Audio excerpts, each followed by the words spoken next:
All right, welcome everybody to another edition of Pro Wrestling Quarterly. BJ Lisko here from Youngstown Studio and Is Jericho, along with my co-host Cliff Hickman from the Canton Repository. Cliff, how are you? Good. How are you doing, BJ?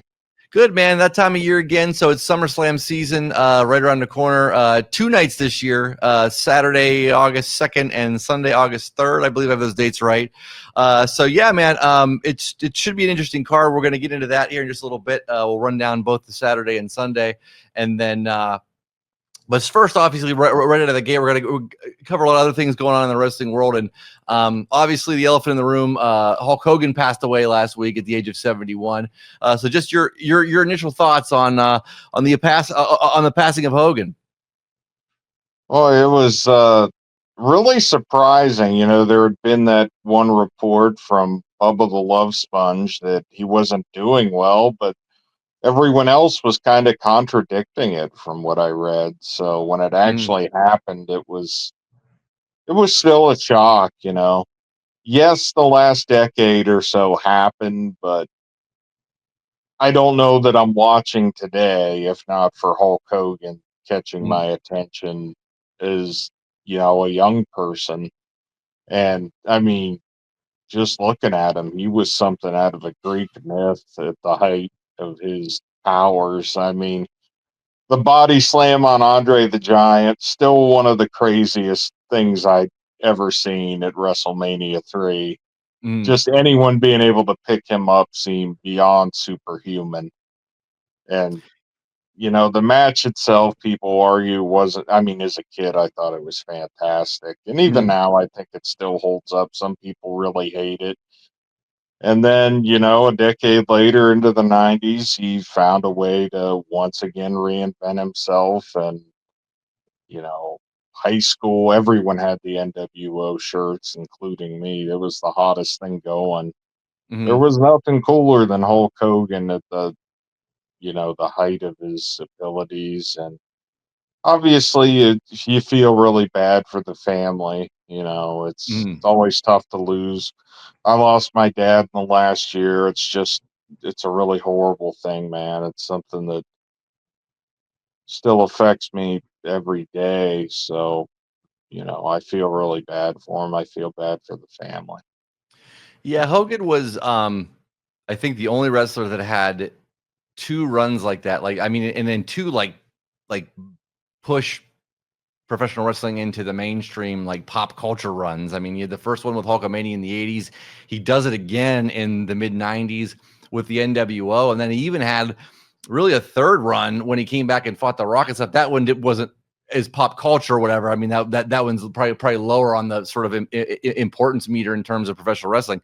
But I mean, he had really like 3 kind of distinctive, really, really over runs, you know what I mean? And I don't, you really can't say that about, I don't think you can say that about anybody else. I don't think anybody else was on that level. I mean, you know, we were talking about guys that were in the top, you know, 5 wrestlers of all time. I mean, you have, you know, Ric Flair obviously comes to mind, The Rock, Stone Cold Steve Austin, but none of them, I think, The Rock and Austin and Flair, I mean, they all had like sort of singular runs that were very big, and Ric Flair to a degree transcended into pop culture and stuff too, but that was almost on the back of his character kind of later on.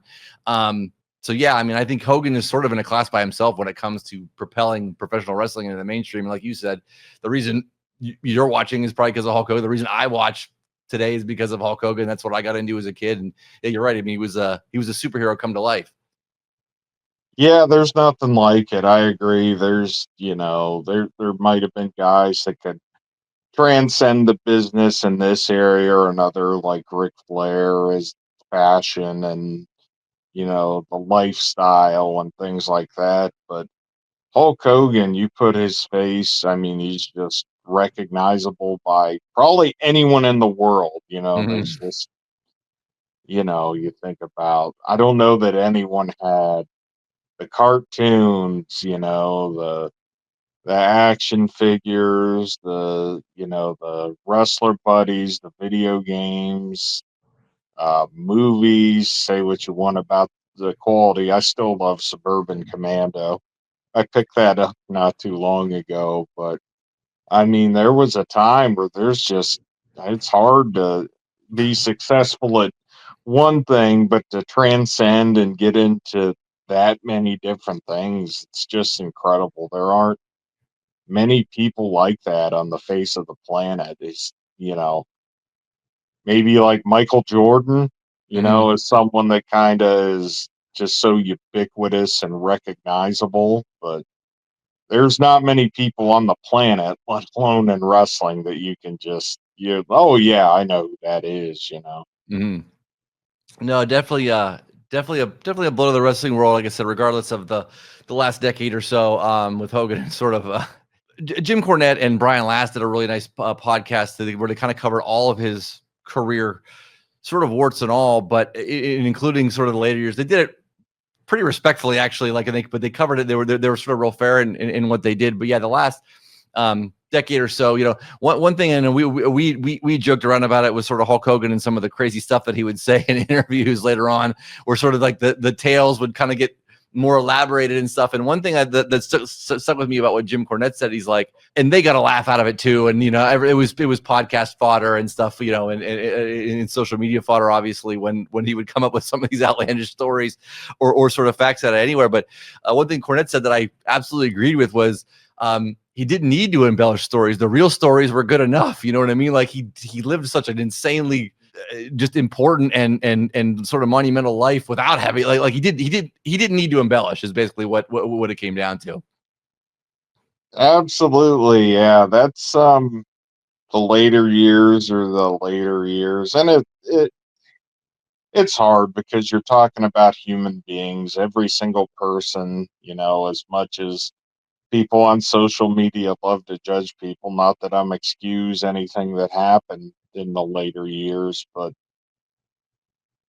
when you're under that kind of microscope 24/7, I Mm, believe any person on the planet, you're going to find something. sure. And it's probably not going to make you look real good if someone has you on camera at the wrong time. And that's not the excuse. He said some things that hurt people, and you can't justify it. It's just part of the human experience, I guess. I don't, it's look at the accomplishments, the body of work, and all those things. And then you have those things at the end that are difficult. It's just there's so many shades of gray in life. It's hard to reckon all of it together. And I see, even online, I saw some people really struggling with that. Shane Helms, who still works in WWE, Mm. backstage, he had a great thing where he's like, I realize he hurt people, but I wish they had known the Hulk Hogan I knew, basically, and that he was really great to him. And I'm sure every person probably on the planet, someone would probably say that about him. It's difficult. There's trying to come to terms with all of it is difficult. But rest in peace, Hulk Hogan. Thoughts with his friends and family. And yeah, I mean, just and thank you for getting us into wrestling, man, because he was the guy, he was the superhero. So kind of moving on here, Cliff. So before we get into SummerSlam, let's catch up on some other wrestling. All Elite Wrestling has been doing pretty well, and you caught the full 7 hours of what was it, All In? They had the marathon show. I caught Boy, parts of it.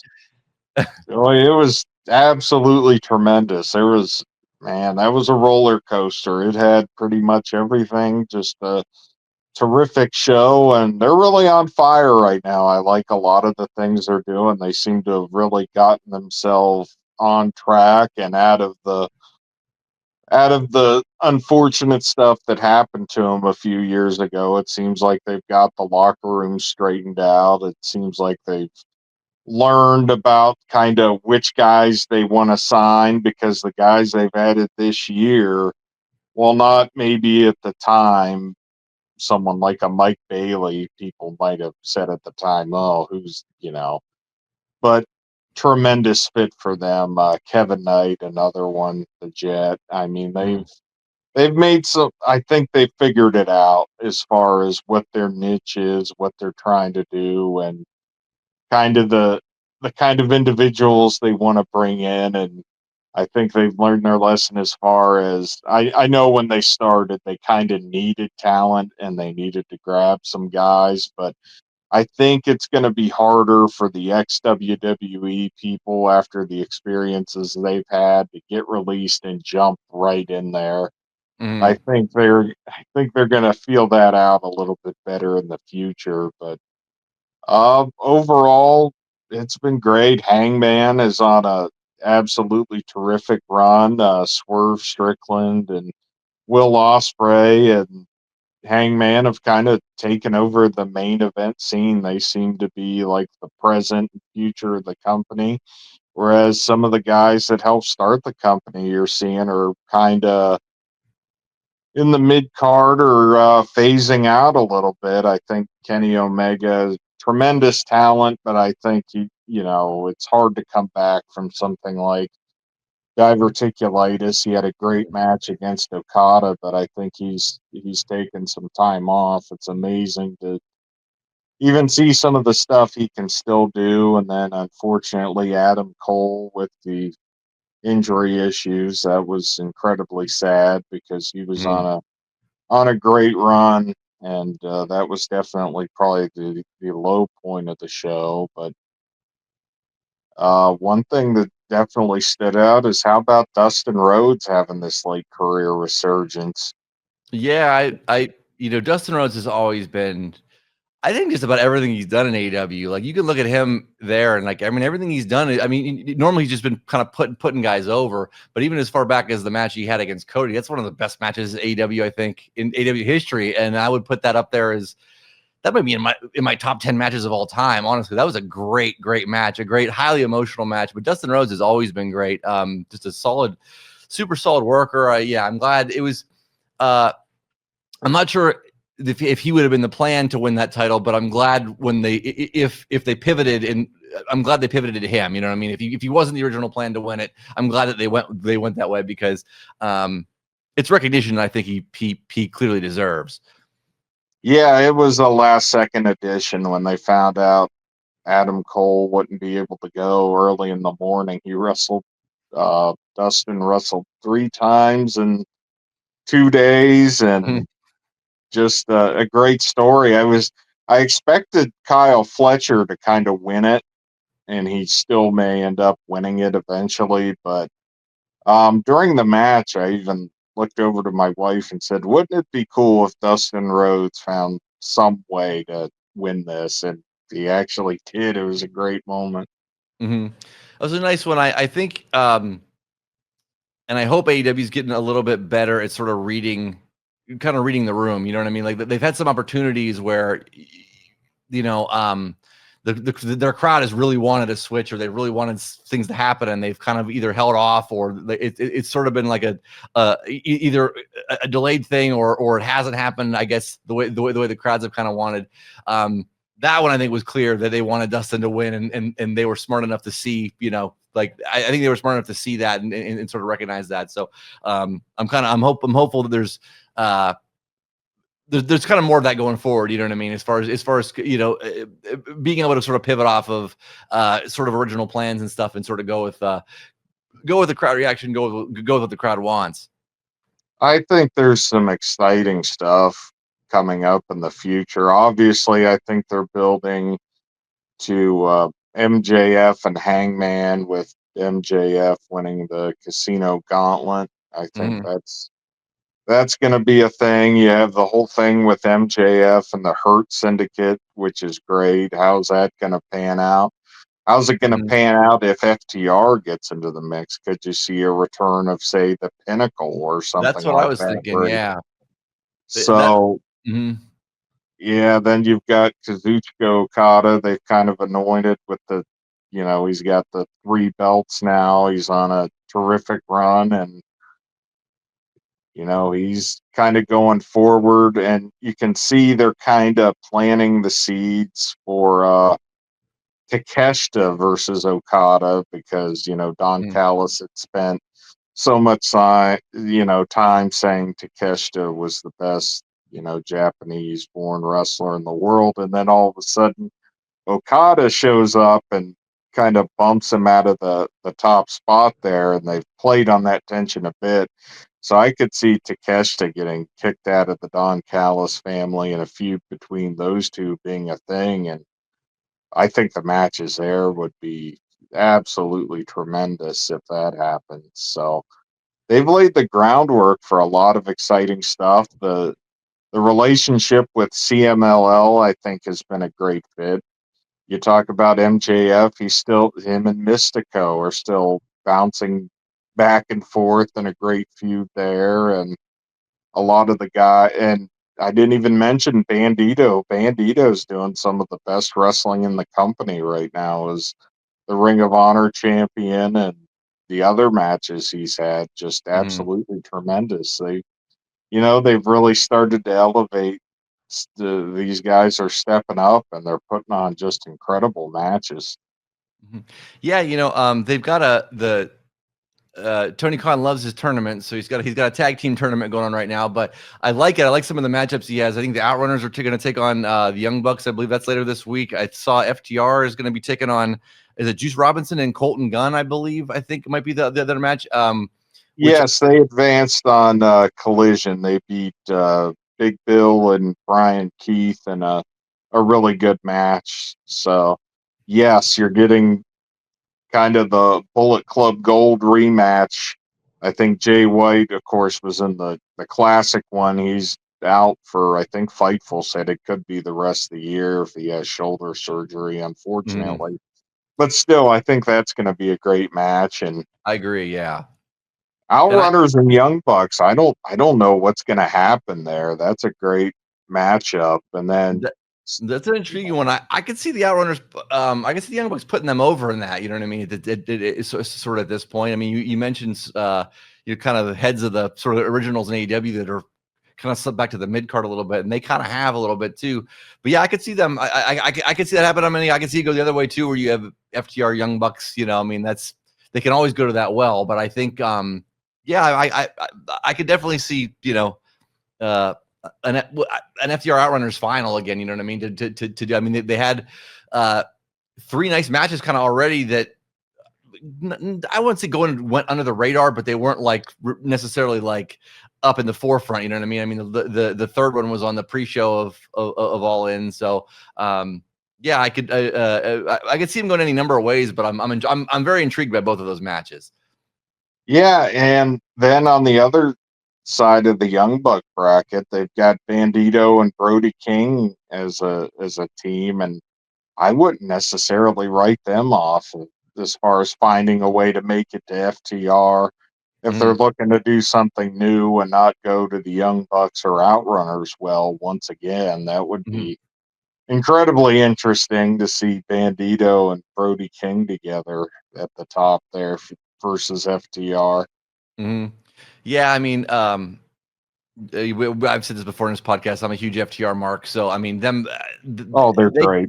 can almost have a good match with just about anybody, and I have to think that they're sort of slowly, and they've teased it a little bit too. FTR Hurt Syndicate, I could see that happen. I could see MJF maybe uh, factoring into that somewhat too. Obviously, with sort of the uh, MJF's not exactly. It doesn't seem to be in great standing in the Hurt Syndicate. Like it seems like Bobby Lashley's threatening to kill him just about every week. But so I could see that they're MJF being in some sort of swerve there once they get to that point.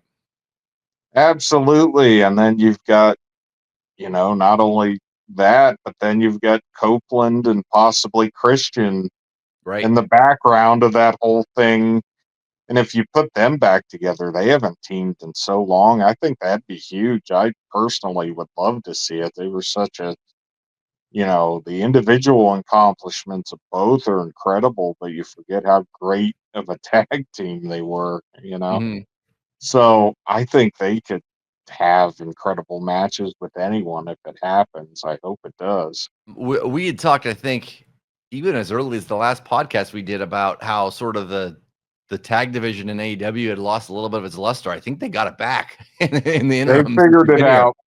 Yeah.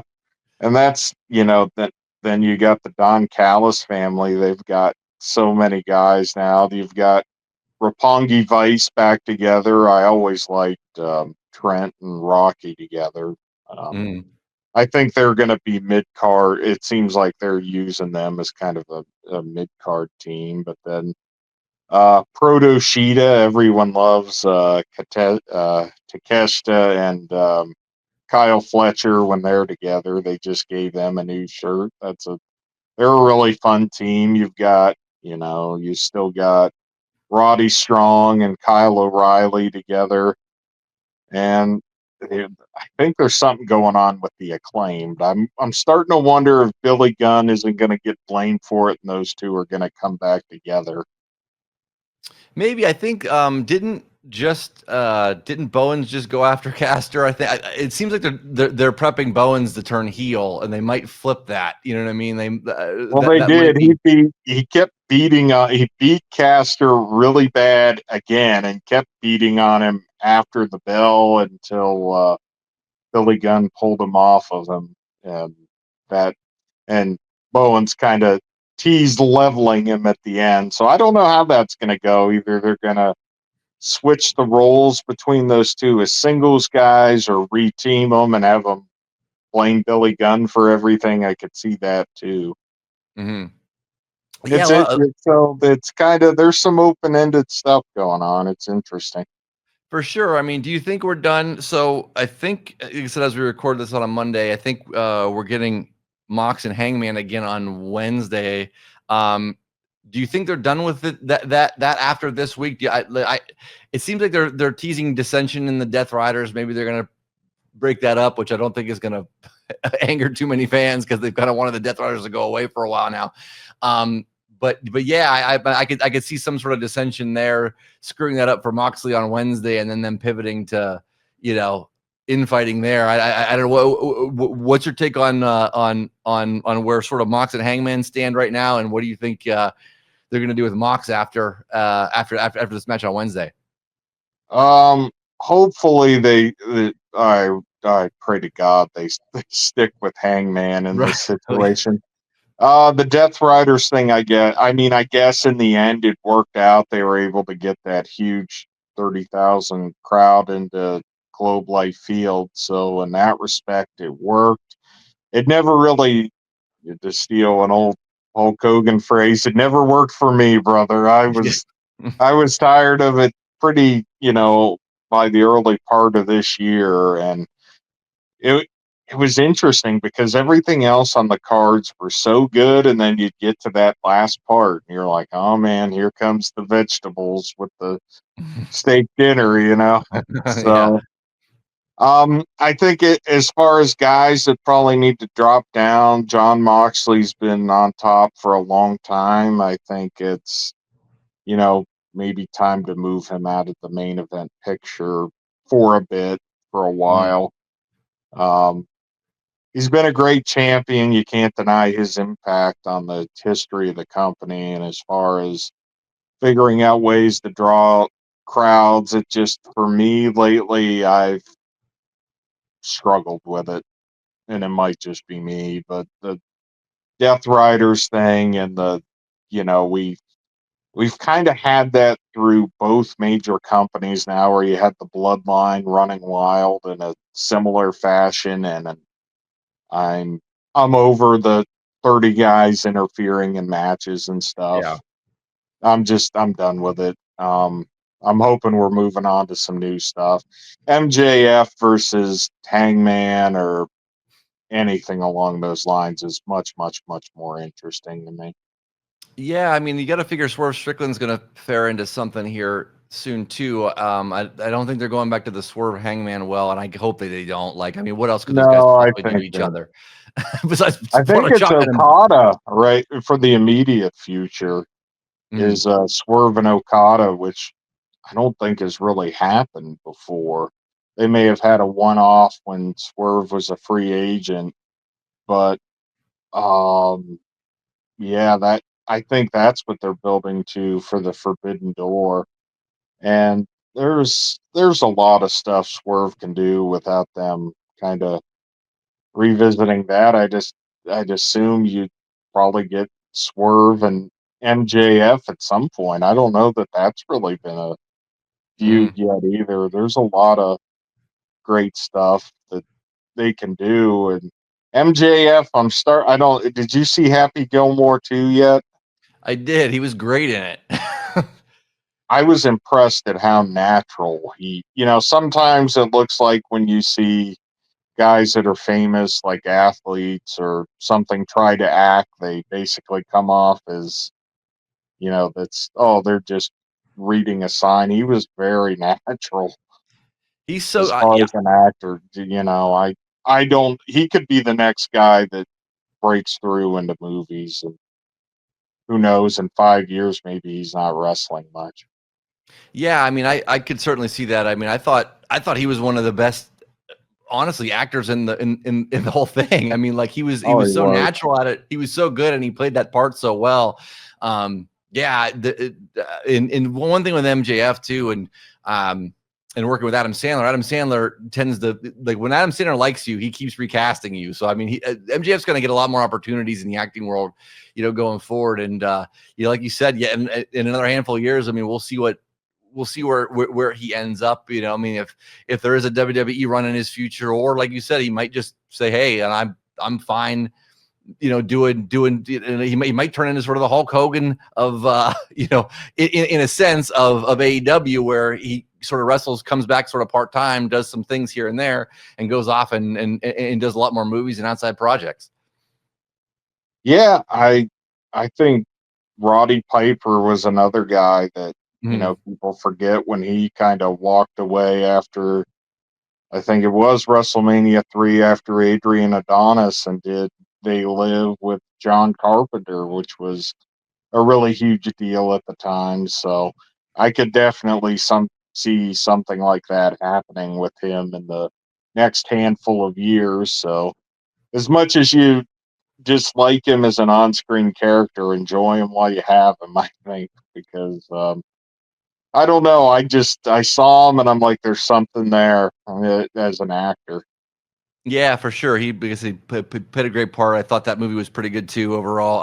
A nice little lot of old cameos back to the first one. Not to get off the topic here too far, but yeah. Yeah, that So could have gone horribly, and it was I had fun, you yeah, know. it was just a fun movie, man. I think some people that are bashing, it's like wait, you do realize the first one was completely ridiculous too, right? And then the second one, like, people are saying, oh, it's too ridiculous. I'm like, wait, it's exactly as ridiculous as the first one. But yeah, I'm not sure what the big hang up for some people are. I don't know, like, were you expecting Citizen Kane? I mean, what Oh, are exactly. It's not like this is a sequel to Casablanca. I mean, they? Right. what do you think's going on here? but no. So, any last thoughts on AEW before we head over to SummerSlam?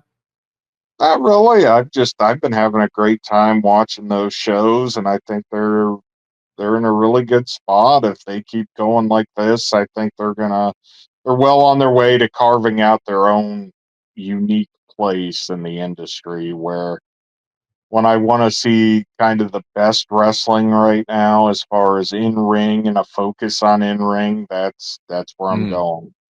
Yeah, I want to real quick to touch on what something that MJF said about Tony Khan kind of just focusing in on AEW, and you're not seeing Tony Khan got to get in the online spats like he used to, or sort of, what I mean, like, he's really kind of honed it in, and MJF had said he's just way more focused on AEW and outside, which I think is a good step, because it's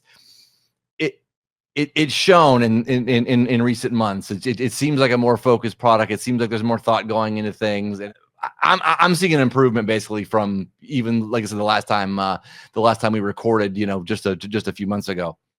Yeah, he actually said he was taking less meetings with wrestlers and stuff, and was just making the calls himself Mhm. more so over the past 3 months. And whatever he's doing now, it's working really well. Don't change it.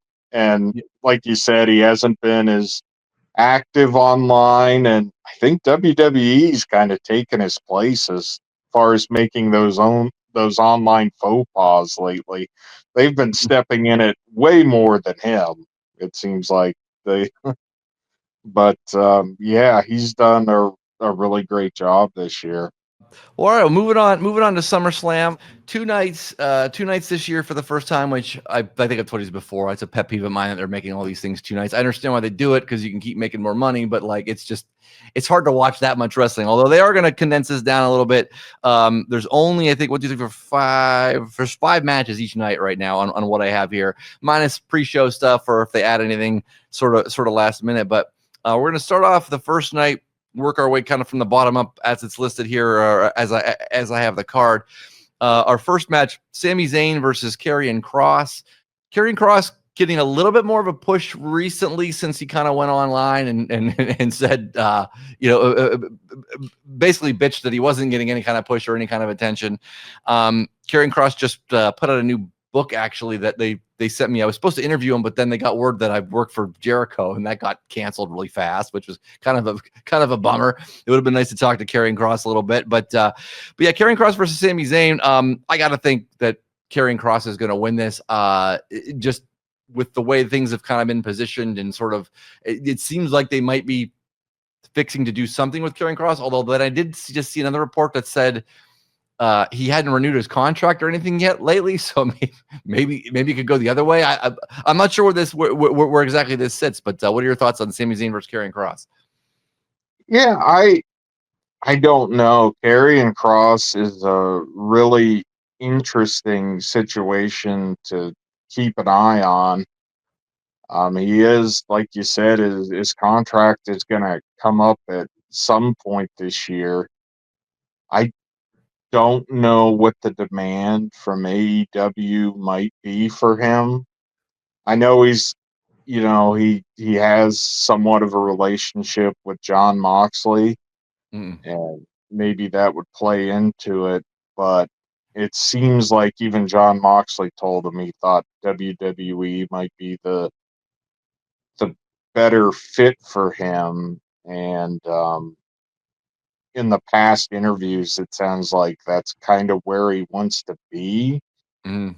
But at the same time, he's managed to kind of build this organic following that it seems like they're very begrudgingly doing stuff with him, because you notice that weird report came out that, I don't know, he doesn't know how to take bumps or something, which Yeah. is, I mean, if this guy made it through TNA and Right. made it into WWE and made it into New Japan and back to WWE without knowing how to take a bump, he's the greatest showman in the history of the world. Mm. That that was a weird one. That almost seems like them trying to, I don't know if someone in the office leaked it as a way to try to scare people off from bidding on him and drive his value down. I don't know. That's a conspiracy theory that I have. I don't know how true it is, Yeah, but that it was a was just a weird mm. report. But I don't know ultimately what happens with him. They are kind of strange about giving guys wins near the end of their contract, although they kind of did the same with Chad Gable and ran him right up to the expiration date while having him on TV and stuff. So I don't know. I mean, Sami Zayn kind of, I think he won the last one on pay per view. This is another weird, this is one of the few times they're doing a rematch. You would think Karrion Kross needs to win here, or he's kind of dead in the water. So, I I mean, think and, you know, Yeah, I think you'll know more about the future plans for Karrion Kross based on the outcome of this match. yeah, I would think, you know what I mean? I mean, if he goes out there and does a job, then that's his contracted situation is probably not looking good. yeah, and like I said, AEW, I don't know stylistically wise if he Mhm. is like the greatest fit for them. I think he would do fine. I mean, he's been in New Japan, he's gone toe to toe with Minoru Suzuki, but when you talk about the high work rate guys with incredible matches and stuff, to this point, that's not been his reputation. At the same time, his reputation is it's an extremely high character guy. I Mhm. don't think that's a guy that would come in if you signed him and totally be a combustible element, which is what I think they're really worried about at this point. Mhm. So it's an interesting case. I don't know. I guess that's going to be up to Tony Khan and how WWE feels about their own guy at the end of the day. It's an interesting one to watch because, like you said, there is an organic following, and someone's probably going to capitalize on it. Mhm.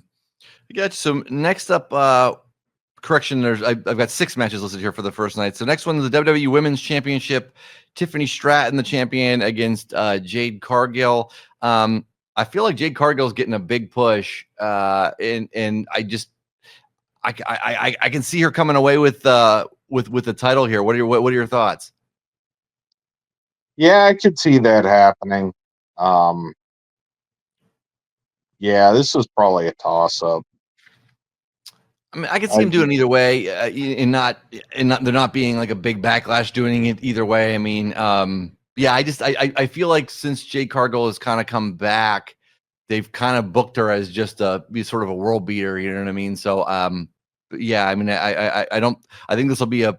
I don't think this is going to be a very long match or anything like that. I think this is going to be a quick one way or the other. But yeah, I could certainly see Jade Cargill getting getting the belt here. Yeah, I mean they made the step of bringing her over in free agency, but you never know with WWE. They're very tricky. I think you and I have talked about this off air. As far as people they didn't discover and build up in their system, True. they kind of hold that against you. It's very weird. No one else does that in the world. No That one is else true. cares, but they seem to. Mm. And that's the weird thing about this year with WWE. I know it's a new management group. I feel like it's what Draymond Green said about the Houston Rockets. They're not that team, but they're that franchise, though. Like Mm. a lot of the bad habits of the past have really started to rear their ugly head this year. And I don't know. This will be interesting.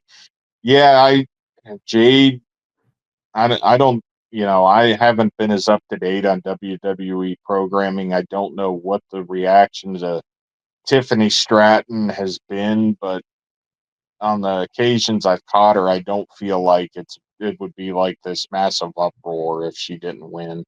Was was Jade Cargo in the NXT system first before she went to AEW? Like, was she targeted kind of over there before she got scooped up by AEW?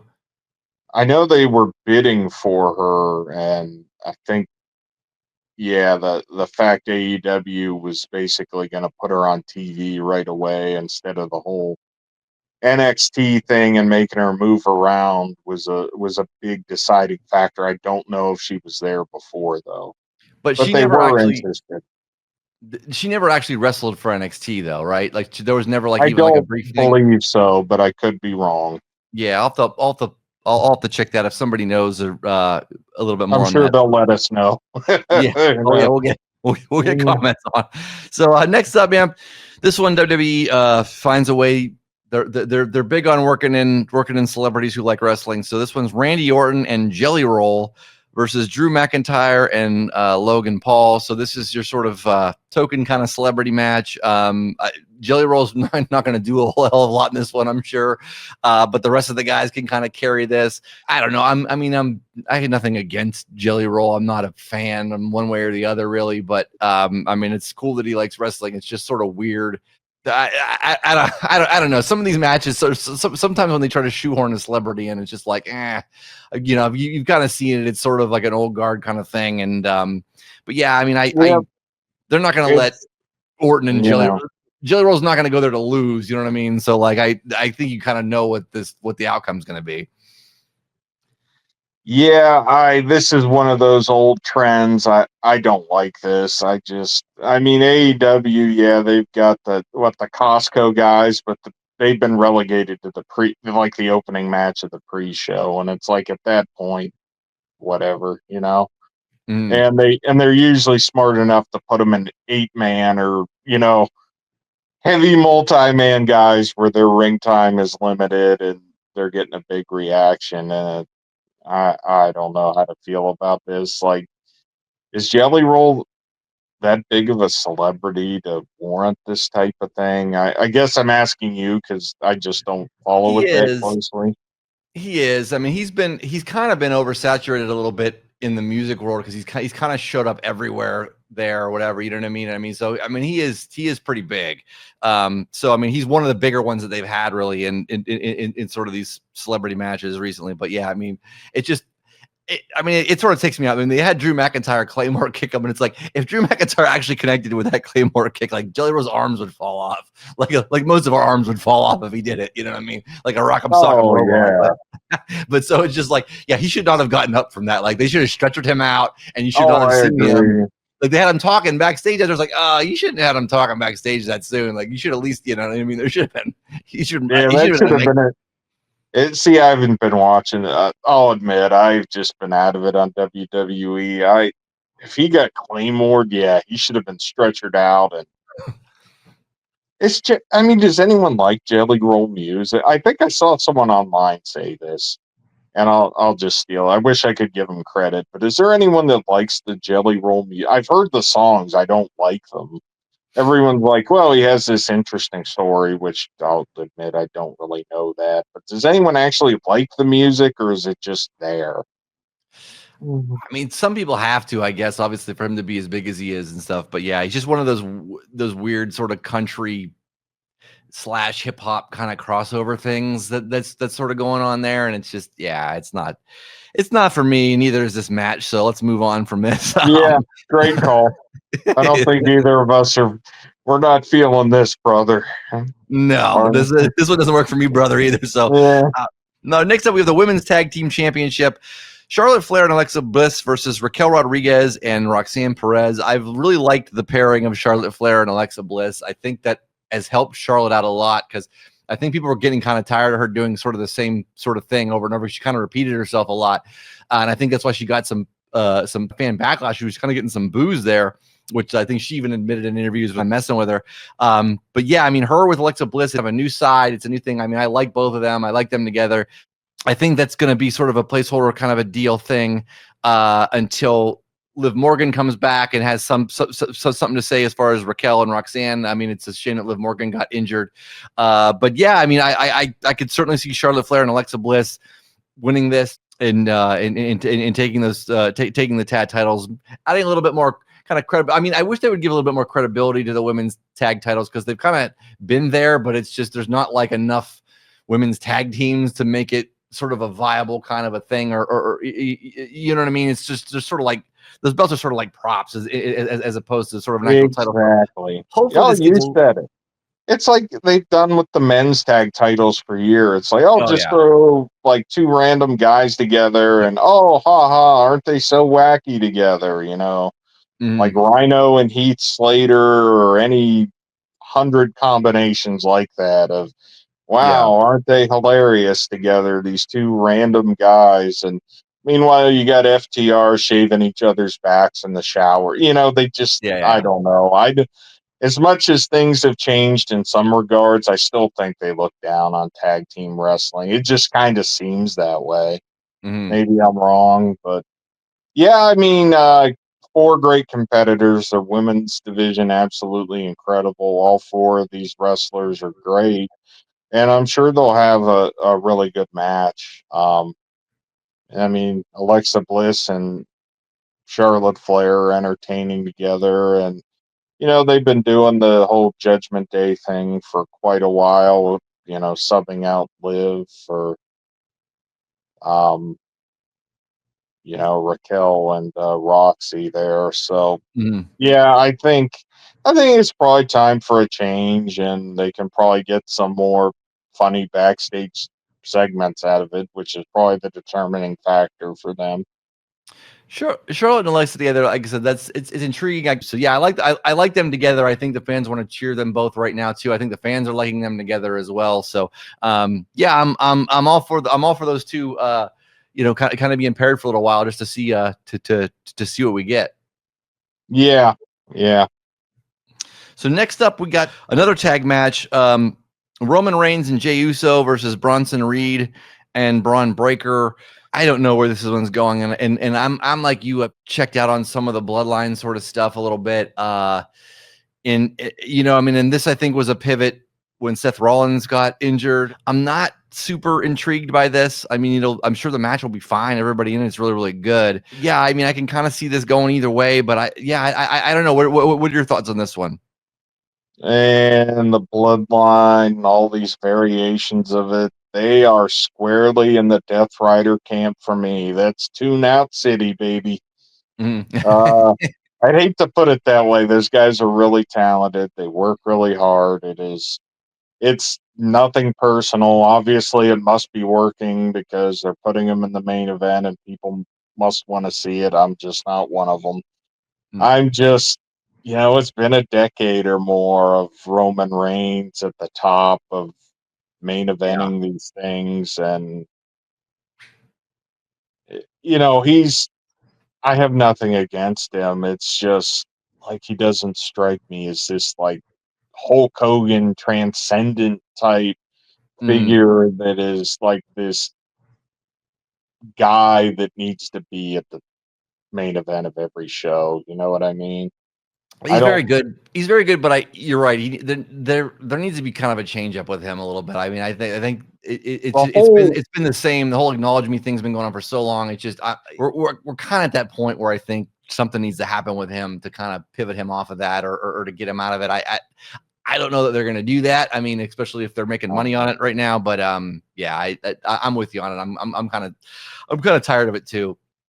Yeah, I don't know. I'm over the bloodline guys kind of in the main event scene. And Bronson Reed is really fantastic. I really enjoy him. Braun Breaker should be a guy that's in the future world championship scene, probably sooner than later, but they seem, I don't know.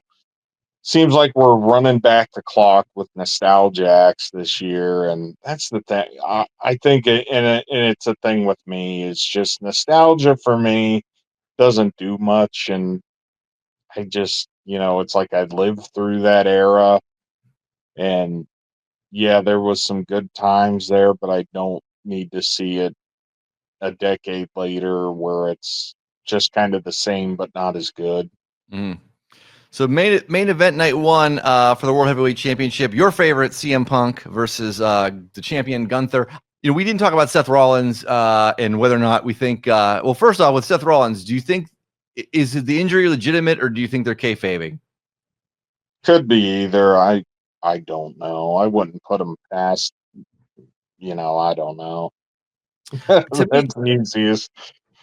to I'm me, I think there was a legitimate something there, but I feel like they're overplaying it like it's worse than it is, and because I can't imagine him not showing up in this match or having something to do with something to change the end of it, right? And he's still the Money in the Bank champion, right? Or he was the money. He still holds that briefcase, whatever. So like that's gonna put another wrinkle into the end of this. I don't think CM Punk. I think eventually they're going to put a championship on CM Punk. I don't think they're going to do it here. I think they're going to leave it on Gunther. He's coming off beating Goldberg in Goldberg's last match and all that, which we didn't talk about. We'll have to talk about that for a minute. But yeah, I don't. I think Gunther wins this, but I think Seth Rollins gets involved somehow, some way, depending on the level of his injury and how legitimate that is. But I don't know. Any predictions for this one? No, man, like I said, the Shield's been on top, all three of those guys for so long. When Yeah. we did Money in the Bank, I was like, anybody needs this but Seth Rollins, and of course Seth Rollins wins it. It's like we've had so many coronations for these guys, and the thing with him and CM Punk has been going on for 2 years at this point. I'm just I know we are getting into I'm kind of just over the Gunther's absolutely tremendous. I enjoy his matches. I don't think this will be a particularly great match. I have no real interest in this one, unfortunately. yeah, it's a lot of this, like you said, man, with Seth Rollins and stuff too. I'm definitely I mean I was I was kind of tired of Seth Rollins a couple years ago. I mean, he's a great worker and he's a great talent, but it's just like you said, sort of more of the same stuff kind of happening over and over again. So, Yeah, I'm sure.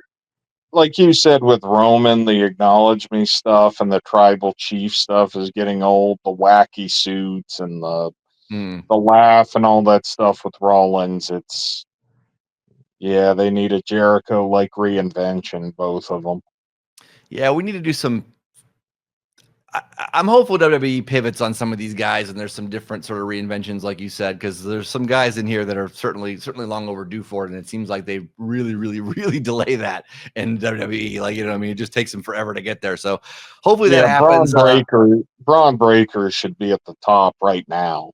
Not 2 years from now, right now. Think about Braun Breaker versus Gunther. I want that match to Yeah, happen. You know what I mean? yeah. That's insane. That's a headline WrestleMania match right now. For I me, you don't know what I mean? understand why he's playing a lackey. I Yeah, maybe not. Maybe lackey's a strong word.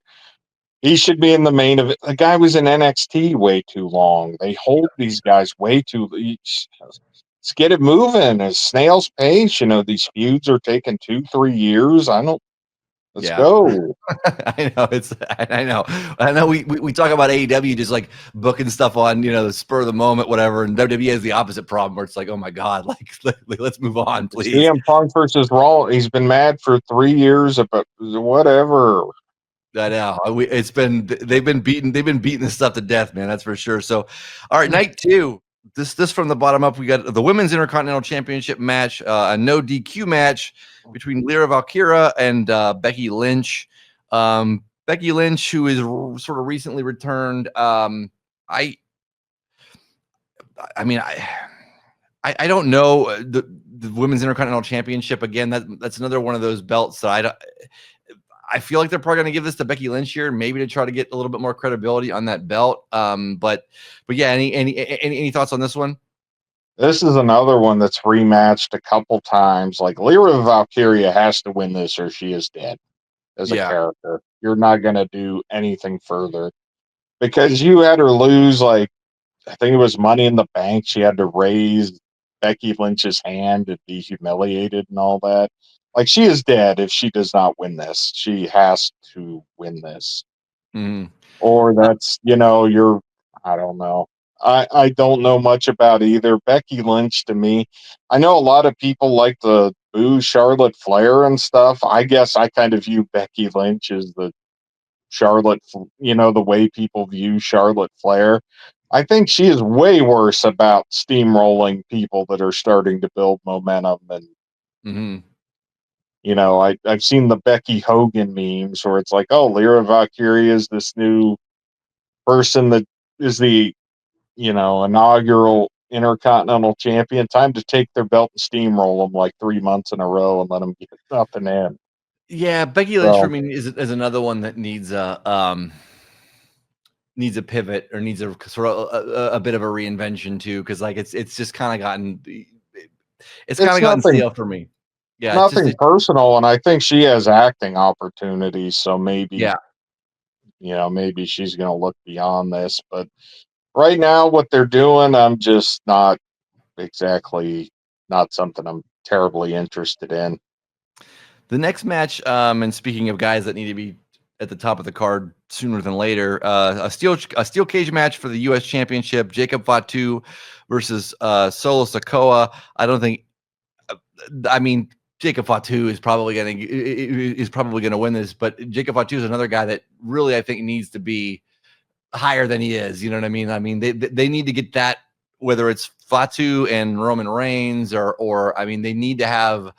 I mean, he's just so good, and I think fans are super impressed with him. I mean, I have been impressed with him since he was sort of banished from the WWE, and he was wrestling for MLW, and it was like, all right, there's no feasible reason this guy should not be on one of the main shows. So I think Jacob Fatu wins this. I mean, Solo Sikoa doesn't win anything really. So I mean, No, he's dead in the water, or has been, and I think he has some potential. I like him kind of, but they're not going to do much with him.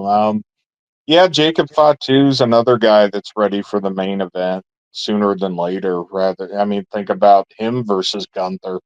What oh that yeah. looks like. That'd be insane. Mm-hmm. Or Braun Breaker versus Jacob Fatu, or all these fresh matchups, and we're getting more bloodline on bloodline violence. I know. I know. I know, Man, man. I feel like yeah. we're reviewing a lot of the same matches. It's like a lot of the same setups. It's like, okay, like come on, change it up. Next up on the card for the Intercontinental Championship, AJ Styles versus Dominic Mysterio. I gotta think Mysterio is gonna win this. He is the champion. I don't know. I mean, unless they do like a brief thing with AJ Styles to try to give, because it seems like AJ Styles is nearing the end of his run. I don't know. Any thoughts on this? I mean, my first instinct is that AJ Styles is going to put over Dominic, or Dominic's going to win in some nefarious way, whatever. But yeah, what are your thoughts on this one? Yeah, I don't think AJ Styles is going to do much winning.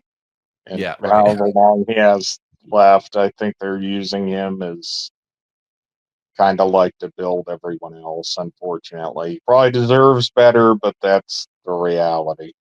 Another non-original WWE guy that's never really got the fair shake. You know what I mean?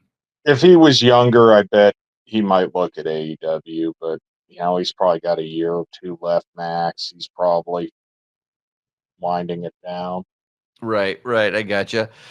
Next up for the Women's World Championship, a triple threat match between Rhea Ripley, Io Sky, and Naomi.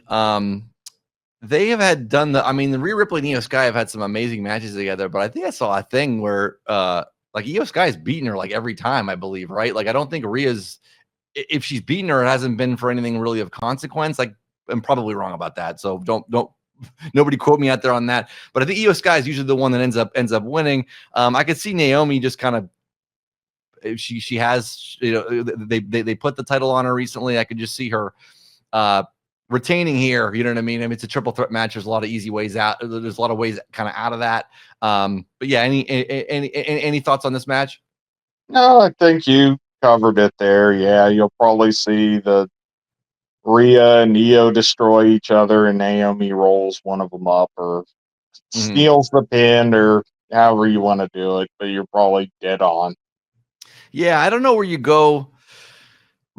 It's another feud. I mean, and they've had great matches. It was Rhea Ripley and Io Sky, but it's like, how many more times are they going to go to that well? Even though too, because they've done that match a ton of times. I mean, it's they've sort of written it to be a thing where like, oh, Rhea Ripley just can't put away Io Sky, and they've kind of built this up. But it's like, okay, how many more times can you? I mean, they have great matches, but again, it's just like, okay, why WWE, like, stop showing me the same match. Like, we need to do something here. There needs to be some sort of resolution to this, or you need to at least go away from it for a little bit, so they can get some other people in that into that picture there. So last but not least here, or maybe least, I don't know, depending on your thoughts of it, a street fight for the undisputed WWE Championship. Cody Rhodes against John Cena. John Cena with the retirement tour goes to the end of the year, right? So he's still got a few months left. I mean, probably. I don't know. Probably. I have no interest in this. I don't know. Like, yeah. I mean, if he's there for a couple more months, do you really want to take that down to the wire? Have we not been subjected to enough? Or do you have him lose it here? Do you have him? Is this the Cody heel turn? You know what I mean? Like, does this that they've kind of sort of been teasing, and they've been teasing a little bit like John Cena might go back to being a face for the last little part of this, whatever it is, because I mean, all those plans, what seemed like a really good idea at first to have him heel, they bailed It's out on been The an Rock. unmitigated disaster. It's been terrible. Been There's no terrible other ever word since the for it. It's first. been bad. Yeah, I mean, like the turn. It wasn't against the turn. I thought the turn was No, fine, the but turn then was great. everything after that made no sense. Where it was like, His what? promos have been bad. The reactions to it have been contrary. It's just the matches have not been good. There's not one. It's just pure It's like nostalgia, I guess. I guess it'd be like for me, Hulk Hogan coming back in that one run, like you talked about, was fantastic. Maybe someone that really like John Cena in his prime is really enjoying themselves. I quit watching with Cena. I couldn't take it anymore at the time. A Mhm. decade later, I'm really not in the mood for this. I just nothing against him. He's a great guy, does tremendous, the Make-A-Wish stuff. Absolutely fantastic. I even enjoy the Peacemaker show. I just don't want to, and I'm not even against him wrestling. Just why does it have to be the main event? Right. Yeah, I'm with you on that, man. So yeah, the sooner I think, like you said, the sooner we can kind of pivot out of some of the stuff that they've been doing for so long, and some of the nostalgic stuff, the better for WWE. Because yeah, like I said, they have a tremendous crop of young talent. There's other people on NXT that are still that are tremendous too, that kind of have nowhere to go until some of these people kind of bounce out of the picture a little bit. So hopefully this is a pay-per-view for WWE where they pivot off of a lot of stuff, and we start getting some new feuds and some new things kind of happening. So we're not talking about the same thing, man. If you and I are talking about the bloodline come Royal Rumble or WrestleMania again, like I don't know, we might exclude WWE from these pro wrestling quarterlies, even though that's what we based it on to begin with. Yeah, it's rough right now for me. I can't do it. Oh man. Well, with that, man. So we'll get out of here. But thank you again, Cliff. For Cliff Hickman, I'm BJ Lisko. This has been another edition of Pro Wrestling Quarterly. Thanks so much for tuning in. Subscribe to Youngstown Studio if you get a chance. Follow Cliff on X at C Hickman Rep. Follow me on Twitter at BJ Lisko. But thanks everybody for tuning in. Yeah, thank you. Great to spend time with you guys. Take care.